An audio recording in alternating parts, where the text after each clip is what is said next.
I just hope EA doesn't go under before we get another Star Wars Jedi game, you know?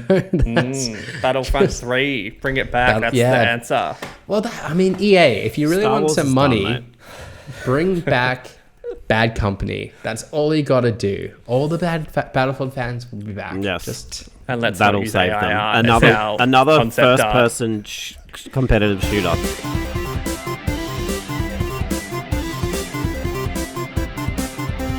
Hello and welcome to the Press Start podcast, Press Start Australia's weekly video game discussion podcast. I'm your host, Ewan, joined today by my fellow gamers and co-hosts Shannon. Hello. And James. Hello. Today we're going to be discussing the Xbox Developer Direct that happened in the week and some tidbits that Phil Spencer has given us about the future of Xbox thereafter, and also EA and Ubisoft struggling just a little bit. But first, I wanted to check in on our fantasy games critic that we drafted last week. I reckon there were some changes in the week, which is a sign that people are in fact engaging with the competition somewhat. Shannon, did you maybe pick up a game? I think I saw you do a sneaky. I did. I think it was The Outer Worlds 2 for $1. For $1, you just put a cheeky $1 bid down. No 100%. one else. Nicely done. I did the exact same thing and picked up. I'm forgetting what it's called now. The first Berserker Kazan. Have I got those words in the right order? I know what you mean. Yeah. I had seen some really positive chatter about it online, and I gave the demo a go myself. And seeing as I'm on a bit of like a Souls-like kick at the moment, I use that term very loosely because it's just this game and Black Myth Wukong. I felt in the mood, so I put it on my list as well. Do you reckon you're going to try and pick up something sneaky soon, James? Have you thought about it at all since last week, James? Was I meant to? I don't know. No, I'm confident in my picks. Sticking with the 6. You do the first Berserker Kazan. I did get the name right. You do have another like 6 slots to fill out throughout the year. And remember, you get points for anything over 75. So even if it's kind of just a middling game, like I will. I say middling. I'll find some time to fill the slots. Don't you worry.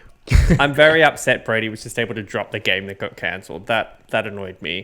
I think we had that rule set to unlimited games that are cancelled.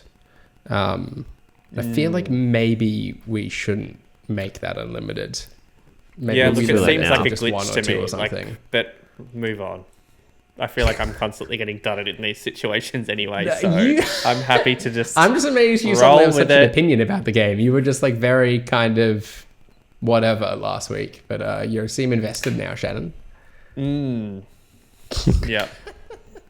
No comment. All right, well, let's crack on with the rest of the show. We've got a fair amount of news to get into today, and I want to start with the Xbox Developer Direct, which happened a few days ago as of recording, but some interesting news has kind of come out of it in the days afterwards. But going back to the Direct, we had Ninja Gaiden 4 announced alongside a remaster of Ninja Gaiden 2 Black. Doom the Dark Ages, South of Midnight and Clair Obscur Expedition 33 also all got release dates alongside new trailers as well. James, my question for you today. Do you think 2025 is finally the year of Xbox? Sure. Like as a publisher, like sure. Like as a console manufacturer, probably not. Yeah. I think the Ninja Gaiden thing, I think to clarify, I think all of this was quite good. It was like a very focused, solid show. The Ninja Gaiden thing is interesting because obviously they've funded and they're publishing it, but they're doing it everywhere. I also wouldn't be surprised to see it on Switch too at some point. So I think it will be good for them games wise. Like I think they'll bring some money in. I mean they're bringing money in already with Game Pass, right? But I don't know how much of that is balancing against what they're spending. I just think it's such a different like idea now, right? Of like what they are and what they can. And we'll obviously get onto this soonish. And I think this was the first time I kind of realized that, especially with the way that they got into publishing, say, Ninja Gaiden. Yeah. I think yes. If like I think already like the first half of the year is quite stacked for them, just in terms of like Game Pass games and first party stuff. If Fable makes it to Q4, even better for them. But yeah, we'll see. Yeah, I'd say like I think it's the first time in a long time I've been excited about Xbox. Like, yes, there's kind of been a few cans kind of kicking down the road that I've been interested in. And obviously when they're going through the mergers and acquisitions, I was very interested in that as well. But in terms of just like raw kind of star power of games that are all coming out in quick succession, it's hard not to be excited, I think, about Xbox's slate this kind of first half of the year. And the fact that it's kind of all of these games are dated for this first half, I think is super telling, because presumably they'd have something for the lead up to that holiday period as well. But yeah, I sent screenshots into the chat after the direct, right, of me opening up my Xbox app on my PC and installing all those games. But yeah, I'm really bought in at the moment on the Xbox ecosystem, like maybe less so the hardware itself. I can't see me like dusting off my Xbox Series S for the sake of playing any of these games, but I'm certainly very grateful to have like a PC that ought to run these, but that's going to be a question I pose to you a bit later on as well. To James's point, it is just a mind shift thing, because I think like Xbox's biggest moments this year could be like Indiana Jones launching on PS5 and Starfield coming to PS5 and Switch 2. Like I just think that the days of them publishing on their own console is just pointless, because it's such a small install base compared to the PS5, and the Switch 2 will overtake the Series X so quickly that it's not even funny. So that is the strategy for them. But yeah, this is definitely a great start to the year for them. Are you much of a Ninja Gaiden fan, James? Yeah, I used to play. I played all. I played. Yeah, I did play all of them. Just trying to remember. It's a weird franchise. Like I feel like, but I've been playing Ninja Gaiden 2 Black, and I didn't like it at first, but I've kind of adjusted. Because they've changed the speed and stuff. But I think I really miss action games that had like direction and were fast, because obviously Dark Souls and Elden Ring have definitely taken, because to me, like before Dark Souls was a thing, Ninja Gaiden, the first one on Xbox, was the hardest game ever, right? Like I feel like that was like a legendary game amongst me and my friends. And I feel like since Dark Souls and all the FromSoft games have come out, they've kind of lost, like people have forgotten about them almost, because the franchise just like kind of died in the arse. So yeah, like going back to them now, like I do really appreciate it. Like I feel like Devil May Cry, Ninja Gaiden, Bayonetta, all those kinds of games are all just a more fun way to engage with action games, in my opinion. FromSoft games are still good, but I think this is just like a completely different breed of action, and I think that's what makes it really cool. And I forgot about that until I played 2 again. I was like, yeah, this is just like quite fun. So I played through like the first kind of stage of it last night, the remaster, I should say. And yeah, maybe I'm in that same sort of spot that you've kind of said you pushed past, but I wasn't like enjoying it an awful lot. Like it's very pretty. The remastered element of it is very impressive, but it did feel kind of older in terms of its like camera controls and stuff like that. I found that all a bit kind of clunky. Even just like trying to kind of maintain focus on your character and like know which direction you were kind of throwing your attacks and stuff. But I was kind of getting in the swing of things of like knowing when to use your kind of finisher ability and that kind of thing. And I was starting to enjoy it a little bit more towards the end. But yeah, I don't know if I might kind of give it a little bit more of a go, but I don't know if I'm going to be sticking with it. That being said, it's probably done enough to kind of get me interested in what they do with Ninja Gaiden 4. And I already kind of had Rage Bound, albeit that's a very different game, kind of on my my list of ones to watch, I suppose. So yeah, I'm pleased to see what is obviously a franchise with a lot of history behind it kind of coming back to the forefront. What other kind of games and trailers stood out to you as part of the Direct, Shannon? Anything catch your eye? South of Midnight continues to look very interesting. I feel like that studio's always done cool looking games and concepts, even when it hasn't landed 100% of the way. And this looks unlike anything else and just looks like my type of game. So I'm really keen for that and glad that it's coming soon. sooner rather than later. And obviously Doom Eternal, I don't know if that's on the list to chat. Doom the Dark Ages, sorry. Looks fantastic. And I think like I like that it's more grounded and less like grappling and jumping all over the place. It looks a lot more tanky and melee focused, which I'm very here for. I think, so keen for that. And again, it's very soon, which is exciting. Yeah, May 13th, I think it is, from memory, something like that, kind of early to mid-May. Which is very exciting. I'll have my birthday is the 21st of May, so I might have to use some of my birthday leave and just sink a ton of time into doing Get your friends together and just have a birthday extravaganza. I don't know about that. If it was a horror game, maybe we'd all be playing it together, but not Doom the Dark Ages. Couldn't be more excited for that game. Massive Doom fan, particularly these, kind of reimagining of it. I've said before, but like just kind of marrying it with that sort of medieval theme. Cannot be more excited. I noticed as well that they also have like difficulty and kind of gameplay speed sliders in it too, which I think is really quite cool because they are quite fast and frantic games. That's what I love about them. But I can imagine that kind of being a bit of a deterrent for some people that otherwise kind of like a first-person shooter, like the styling of the game, but just kind of find it a bit frenetic. I think that's a good initiative. There's one, like whenever I'm doing like benchmarking or like testing my handheld, there's one part that I'm up to in Doom Eternal where it's just like 40 different things coming at me at once. And every time I jump in, it's so overwhelming and I just die instantly. It is Doom Eternal gets tricky as well. I think James and I have argued about this before, but the mercenaries I found super tough, particularly when multiple of them start coming at you. Marauders, thank you. I knew it was an M word of some kind. Speaking of Doom Eternal and South of Midnight though, I want to segue over and talk about hardware capabilities because it's the minimum required specs for these games are getting kind of scary. And that's coming from someone with a 3000 series graphics card in their computer and thinking they would be safe for a while. But it's certainly looking quite scary. And Phil Spence has kind of given some interesting interviews that kind of talk a little bit about this topic as well. He told Destin Legary in his podcast that Xbox plans to continue supporting the Xbox Series S, despite developers encountering some issues with the lower spec console. Shannon, I'm going to come to you first on this one. How important do you think it is that lower spec gaming hardware is still supported?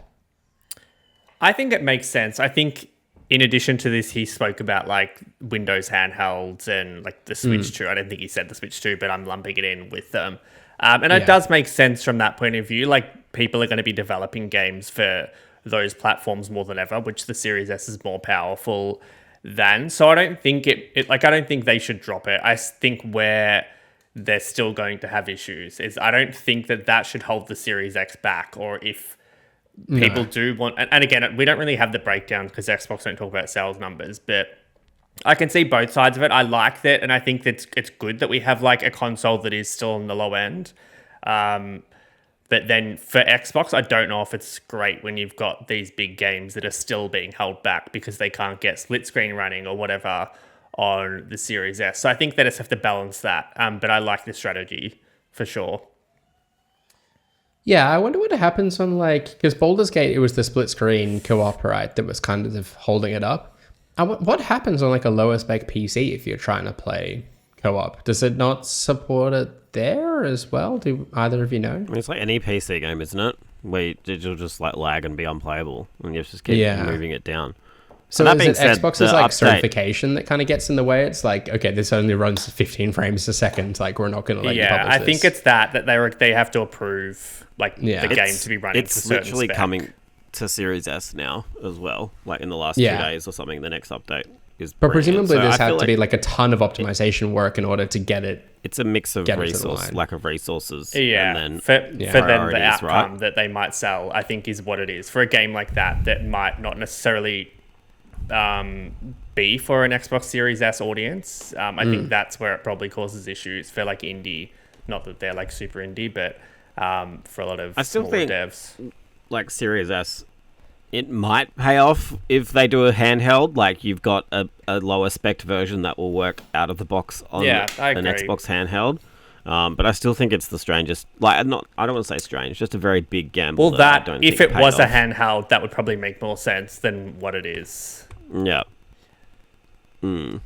Yeah, it's an interesting one, and I do like, as much as I would love to go, yeah, just like optimize the shit out of every game so it can play on whatever device you have, like even an iPhone or whatever. Granted, there's a bit of muscle in some of the more recent iPhones as well. I acknowledge though, like, it can't be that easy, and having chatted with devs before, it kind of sounds quite commonplace that you kind of target the lowest spec of console that you're aiming for, and then kind of work up and scale it up from there for the more powerful machines. And yeah, as that kind of net, I guess, gets wider between like your lowest kind of level handheld machine, your Xbox Series S, that kind of thing, right up to your PS5 Pros and your kind of top of the range 5000 series NVIDIA graphics cards or whatever, like that's quite a wide gap to kind of cater for. And I do wonder when the bottom of it kind of starts falling off. I think we're already kind of starting to see that in the PC space. Like realistically, those 3000 series graphics cards are not all that old, and now they're kind of being required to support ray tracing and the like. I think Indiana Jones was the first, right? So yeah, it's I think it's fast approaching the kind of bottom end of it falling out. Yeah, it's a weird one. I know we're jumping around a little bit, but yeah, like the 5000 series graphics card and like multi-gen frame support. I feel like I can probably just talk about it. Yeah, that the fact that we're like generating 3 frames for every fourth with AI now, like it's just nuts. And I feel like the fact that the Xbox Series X and S can't do that, and the Switch 2 is going to have AI and the PS5 Pro has AI, like you need to be utilizing AI or your graphics are just going to fall supremely far behind. That's just the reality, whether people like it or not. Like that's where we're at this point. I think that's where we'll soon be at. I mean, based on some of the reviews I've seen of like your kind of 5000 series cards so far, like the AI inserted frames do come with a bit of artifacting and just a bit of wonkiness, which granted is like in the details and hard to make out by the looks of things. I haven't seen it myself. I'm just working off secondhand information. But yeah, I still like the idea that these frames are like rendered kind of natively. DLSS I'm like using a ton. I think that upscaling tech is great, but when it's kind of like imagining the frames that are in between, that's where I get a little bit more concerned at this very moment. But I acknowledge that we're probably only a couple of years away from it being indistinguishable, which is exciting, but I guess that sort of tech isn't going to be possible on an Xbox Series S, and so we're going to need until it's coming from the cloud, and then who knows what's possible. Yeah, fair point. And maybe that's what the lower tier will be, right? Just kind of cloud supported devices. Speaking of Xbox devices, though, I do have one more kind of little tidbit from Phil Spencer I wanted to chat to you about, and that was him telling Gamertag Radio that Xbox will continue to attract gamers with their own consoles, the hardware capabilities of their own consoles, despite releasing games on other platforms. And James, I think this is what you were alluding to earlier, right? The fact that Xbox is kind of more of a publisher now. They're putting games out on other platforms. So what is the draw card in buying an Xbox branded piece of tech? Do you kind of know what you want from a next gen Xbox console, and what would entice you to buy that, say, over just kind of playing games on your PC or your Switch 2? I don't know. Like, talking about all of the, we were just talking about specs, right? And how like, my PC is falling behind and stuff. And it's like, that happens with consoles too, right? But I feel like it's just not, I don't like messing with settings. Like we've talked about this many times before. I just like to buy the game and put it in and play it. Like, it's just a really simple experience. If Game Pass I think the thing that would say, like, if we've got, say, 3 exactly the same consoles coming out at the same time for 3 different manufacturers, and you can only get Game Pass on Xbox, like, I'd probably stick with my Xbox. But like, this is why it's like hard, right? Like, I feel like every console is running a different race now. I think Switch has a completely different like idea of what they're trying to go for now, versus PlayStation versus Xbox. So, yeah, I don't really know what, I can't remember what your question was, but it's like so hot in here. I'm melting. I do think the PC is going to become like, more compelling to people. Like, why wouldn't it when everything's on PC? Be compelling to me. Like, it's just, I don't know. There's just the cost to upgrade shit, like, and the fucking all the tinkering. Well. Yeah. And like, it's not even like, I don't mind how complex it is. Like, I can appreciate you can get more out of it. But for me personally, like that, I get that. But I think where they'll game. Change it is like, I think there will be like an Xbox front end on PC that's like Steam, where you like just boot into an Xbox thing and it runs on a PC. Like that is the future. Yeah, but then they'll do Xbox, like a Chromebook, but an Xbox. Yeah, like I guess like consoles are PCs, and that's right? a console. Like they are. So yeah, I don't know. Yeah, I don't. Well, I do, for me. I wondered if Xbox were going to like invest in kind of like their own kind of OS that was like kind of exclusive to their devices. Is that what Windows is? Like, well, yeah, but like a gamified version of Windows, essentially, like big right? Screen mode. So it'd be like a version of Windows that is kind of designed, it almost going back to like the Windows mobile days of like the big tiles and stuff. Obviously, not the exact same design, but something of that ilk. But yeah, like, I think Steam's great on a PC if you just like have it boot into big picture mode right off the bat, but there's setup required with that. But if you buy Xbox hardware and it's like essentially a PC, albeit with this kind of exclusive operating system, maybe that's all it'll take. And speaking to the people that kind of are after that convenience as opposed to a PC. And maybe it'll kind of be like the Switch in that it has like, like each kind of emulator of their classic kind of catalogs, like has a different tile on the home screen. If you want to play your NES games, you open up that app. Maybe they'll have launches for Steam on there and for Epic and whatever. That would be quite cool. But yeah, I that personally wouldn't be enough to warrant me getting an Xbox. I can kind of live with the inconvenience of a PC, I think. But equally, I don't know what like hardware gimmick or whatever would be enough to kind of win me over. I think like you could justify getting a Switch if even if it weren't for like all of their exclusive console games, just because that device is so impressive, right? And it does so many kind of unique things, and they quite often get it at a low price point. But whether or not Xbox is going to kind of do something similar on a console front, I'm not sure. Yeah, I don't know either. I think they may as well just put the games everywhere at this point. Like that is the best chance and I think they're doing that well. The console space is going to be interesting. It's going to happen with everyone at some point. Like, not like long term. Like, I think with the money that games are costing to make, and you're targeting the same people each time, like, I think it's going to happen everywhere. And I feel like you're seeing that already with how like Sony's starting to do PC. I'm not saying Sony's going to put on Xbox. Like, that's obviously probably not worth it for them.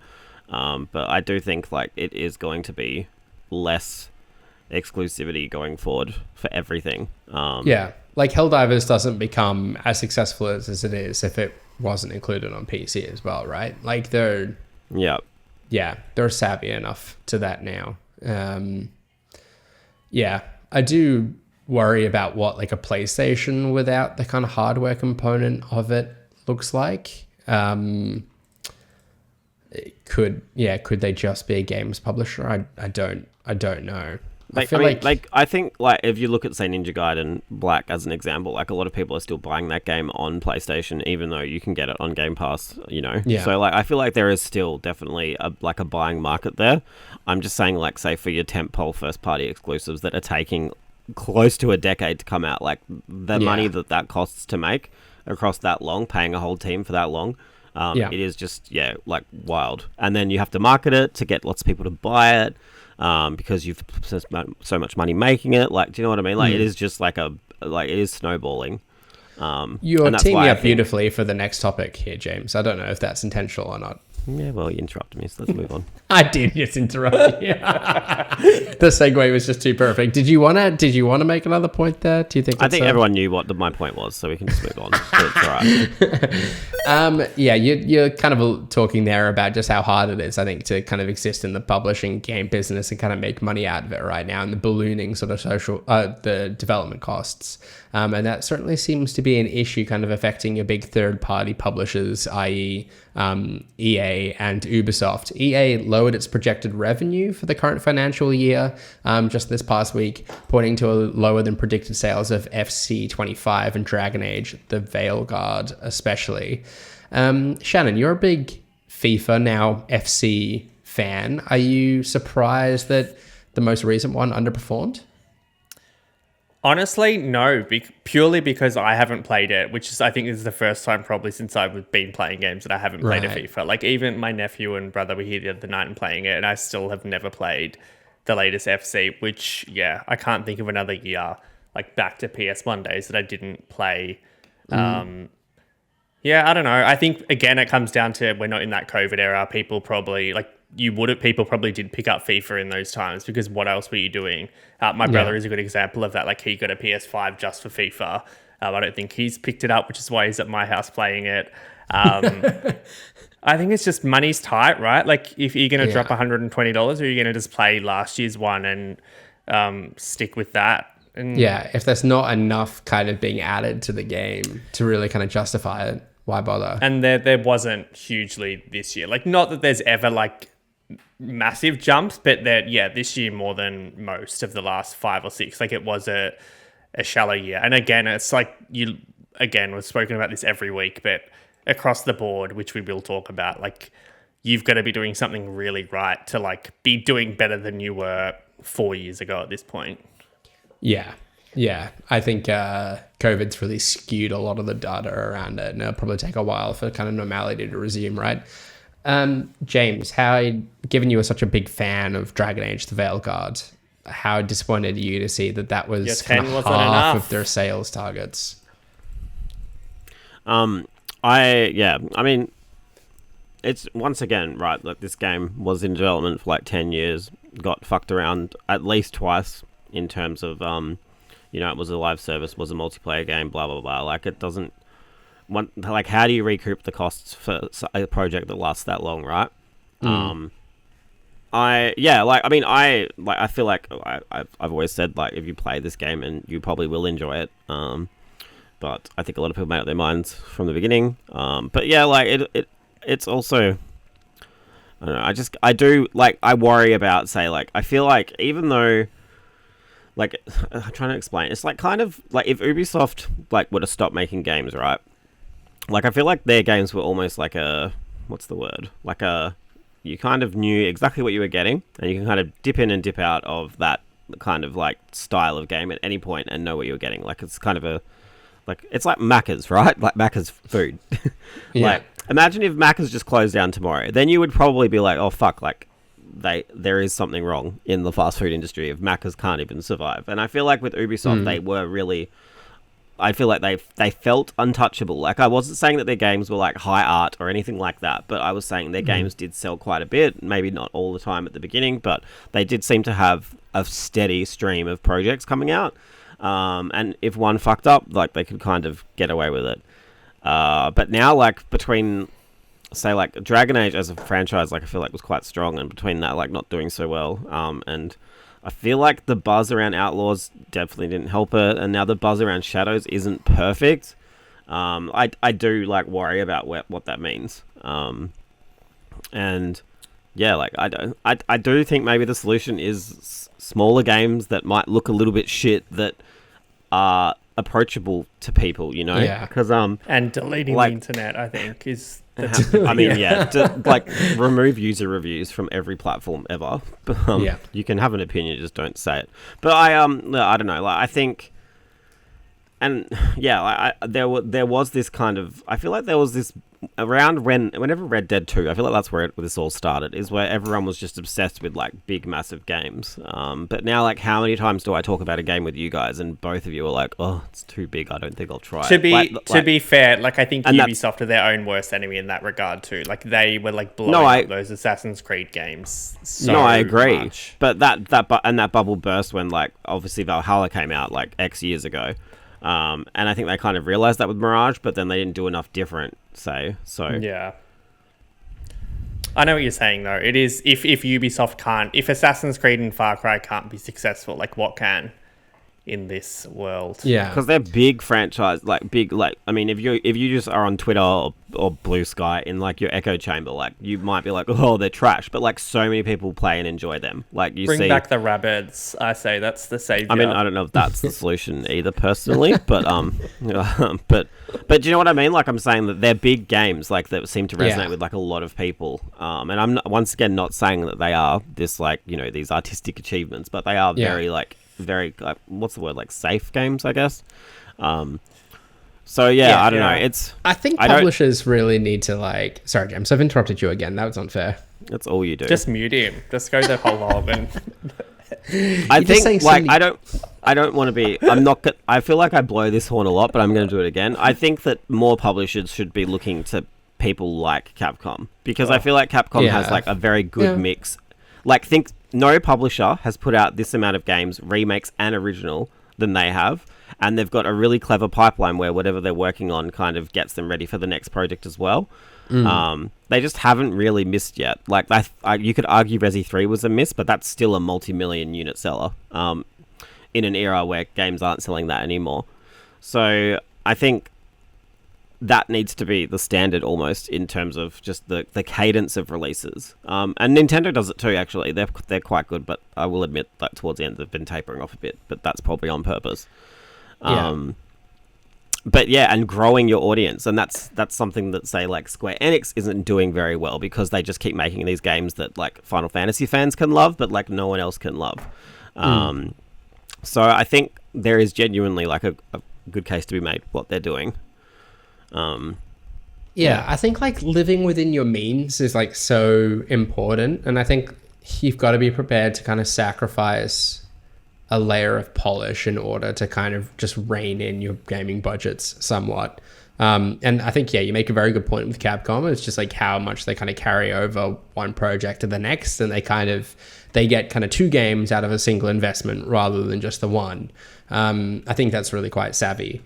But I would argue the most important thing to do is like get the gameplay loop right first, find something that's super addictive, and kind of get that in players' hands then like as quickly as you can thereafter. Like I think you've got to look at something like Balatro last year, or like Animal Well, or anything that Nintendo puts out, really. Like I can't imagine, certainly not Balatro and Animal Well, but even like Nintendo's releases have anywhere near the level of budget as, say, a Dragon Age the Veilguard. But like they work because the gameplay is great and it just like taps into kind of what players are after, rather than having like the glossiest presentation style or anything like that. I just feel like games get a little bit overcomplicated and they aim for like a big size factor, like this game's going to take you 100 hours to beat and the map is the largest in any video game ever. It's just not necessary. Like at the end of the day, we just want to play games that have an interesting story to it, an interesting game, like gameplay loop, whatever.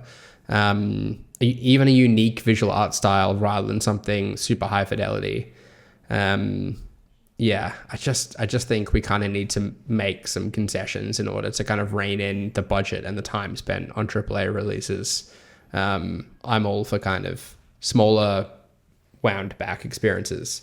Like the movie reference I point to all the time is just how well like horror films typically do at the box office, right? Like they can kind of make those off a much sort of smaller budget and make their money kind of tenfold.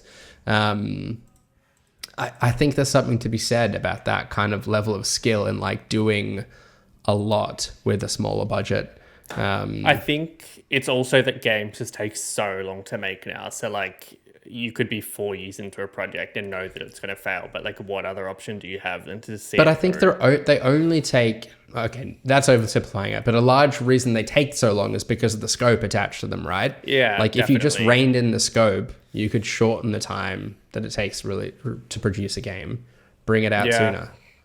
Yeah. Or get it into early access sooner and get some people playing it, bring in some revenue, finesse it a little bit from there. I think it depends Let's on the start game. selling multiplayer passes again and doing that fun No. stuff. And I don't know that. I mean, that won't solve the problem, realistically. no, it won't. But yeah. I don't know. It does. It feels very hard to. Yeah, I don't know. I think it's going to be a lot more pain before it gets better. Sadly. Yeah, I agree. The other thing I wanted to call out here was Ubisoft has closed the support studio in the UK and made cuts to Ubisoft Dusseldorf, Stockholm, and Reflections as well. And my question attached to that was, how do these big AAA third-party publishers kind of turn things around from here? But I think we've very much kind of addressed that situation in that I discussion. don't think layoffs are the way forward for anything. Like, obviously that's brutal, but I do think like Ubisoft, Activision, EA, like probably Ubisoft more than anyone else, like does have to look at all of its studios and like think about what's happening for the reasons we just discussed. Like, I just don't think you can have 10,000 people and 18 studios working on one game that might flop. And then it's like, well, you've all been working on this for 8 years and it's made no money. And then I think we need to have, like these smaller games coming out of the studios, like Oblivion are doing and other studios, and at least having some other stuff circling around these bigger projects.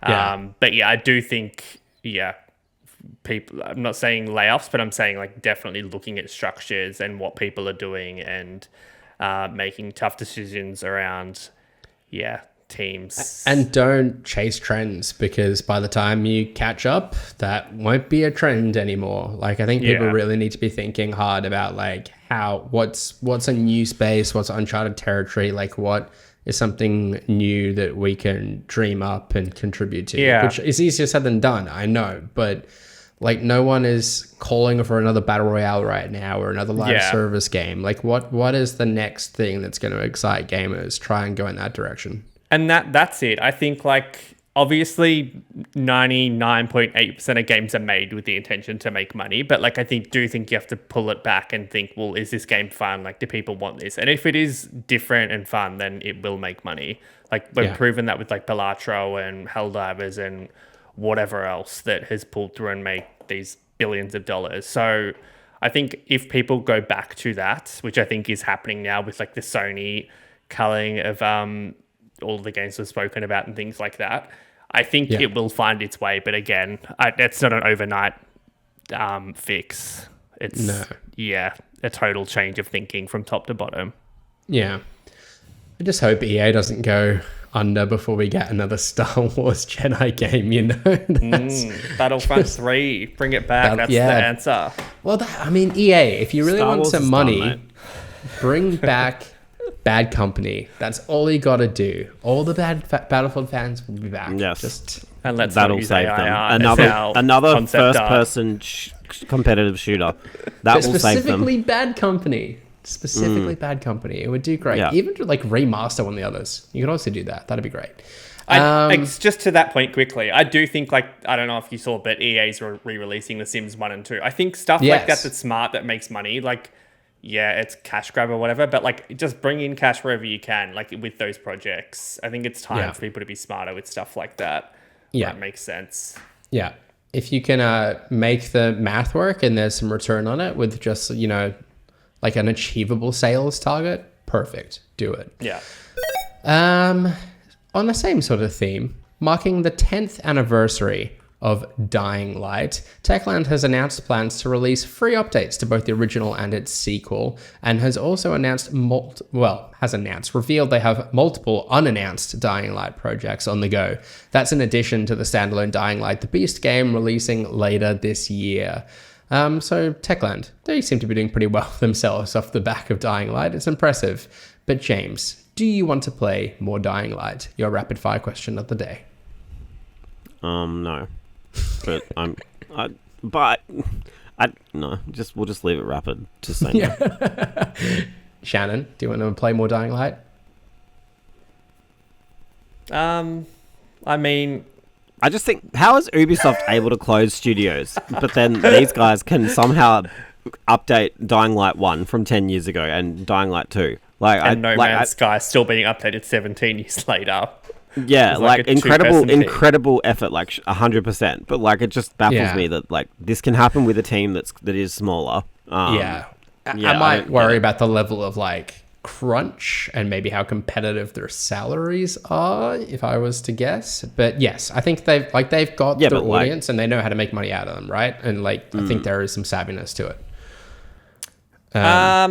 Sure, I like them. They're fun. They're fun games. I do want to go back to 2. Like, they've added so much since I played it. Even like guns. Not that I don't care about the Beast. Guns, I'm keen for the Beast. The name alone. I'm not. Great. That's a real like. The expansion they added to the first when you go into like the new areas and with the cars and stuff was great. I'm ready for that kind of upgrade to Dying Light 2. I don't know if you're getting a $60 expansion. And I actually Dying Light 1 10 years to our later. earlier point, like I mean for 2. We do just kill games too quickly, and like No Man's Sky, for instance, like that is probably a good example. It's probably going a bit too far now, where like it flopped originally and was like panned, but like they did build it up, and like other games as well, like Fortnite is a great example to a different. Like it's good that we're giving these games these longer shelf life and like putting them in the spotlight again to bring in more money, I guess, if it makes sense. Could a live service game just be a game that gets regular content updates? It doesn't need to be a battle royale and have skins and battle passes. Like it could just be a game that's like consistently added to, right? Like could you say that Dying Light is a live service game? I don't think it's the craziest thing ever, right? I mean, all games are kind of that in this day and age to an extent. Yeah. But I know what you're saying. I'm all for added content. If it makes sense. Like, again, No Man's Sky, I'm just going to keep mentioning because it's the one that pops up into my head where, like, every second week they're, like, doing the expansion. Yeah. And they bring in new players, right? Like, well, yeah. No Man's Sky managed to achieve that. I don't know any of them Cyberpunk managed to personally, achieve that. Yeah. You don't know any personally. They must be out there exploring the universe. Poor James looks like he's melting. Like, he's just at the point where he's about to burn from the inside out. It's like 38 degrees over there. So, James, let's keep the show moving and crack on with what the Wiki, the Press Start podcast game show, where the previous week's winner is part of Wikipedia page for an unknown game, and we contestants must guess the game. A point is awarded for each correct guess, and the round concludes after one person has bagged themselves 2 points. James, you were last week's winner, so you are in the hosting chair today. You're currently in first place on 3 points. Brady is in second with 2 points. Myself am in third with a single point, and Shannon yet to enter the scoring. But anything could happen today. James, you were the host. Take it away when you're ready. Yeah. Cool. Let's He's go. cooking. At release, this game received mixed reviews from critics, with praise mainly directed at the combat, graphics, co-op, navigation, and day and night cycle, while receiving criticism regarding the story. Yes, Ewan. Is this Dying Light? Wow, it is. Well done. Jesus. Dramatic zoom on Shannon I know, as well. what What are was you that? doing? That was Wowee. too much. Oh, Yeah. it's really just wants it there. Okay, so Ewan's on one. This game follows the main character, who is given only 3 days to save his land from being obliterated, using various abilities obtained by wearing different masks. Much like its predecessor, the game is an enhanced remake of the original, now featuring a stereoscopic... Yes, Shannon? Oh. Dying Light 2. No. You don't wear masks in Dying Light 2. Are you even listening? Not really. Wowee. Oh, Well, I don't know if I'm about to... I could take a guess, but I don't know if I'm really going to embarrass myself here, because it's a classic game that I've not played. Ewan, is it The Legend of Zelda Majora's Mask? Oh. Yeah, it is. Oi! Clean sweep, baby! I You wanted you to deserve have that, that, Ewan. Ewan. And Yeah, you Thank don't you. deserve that, Shannon. I'm so disappointed. I'm They off. both turned 10 this week or next. Wow. Majora's Mask. 3D. Oh, I was like, okay, yep. Yeah. And with that, Good. Well, I move up to first Congrats, place Yui. on 4 points. I think we just need to wrap up the season there. Thank you for playing another season of What the Wiki. Until next year, I've been your host, Ewan. No, I'm kidding. We've got a whole year to play out. Anything could happen. But with that, let's bring it into what was this week's episode of the Press Start podcast. Subscribe to us on Listener or the podcast service of your choice. Follow us at Press.au and visit the site at pressstart.com.au. We've been joined today by James. yes, you can find me on Twitter at Jams, ATJMZ. Joining us today too, and helping me out with the points, it was Shannon. Yes. You can follow me Cue at dramatic Shannon60 on everything. Yeah. And I've been your host, Ewan. You can follow me on socials at Ewan_Roxburgh. Thanks again for tuning in. And until next time, happy gaming. Bye. Bye.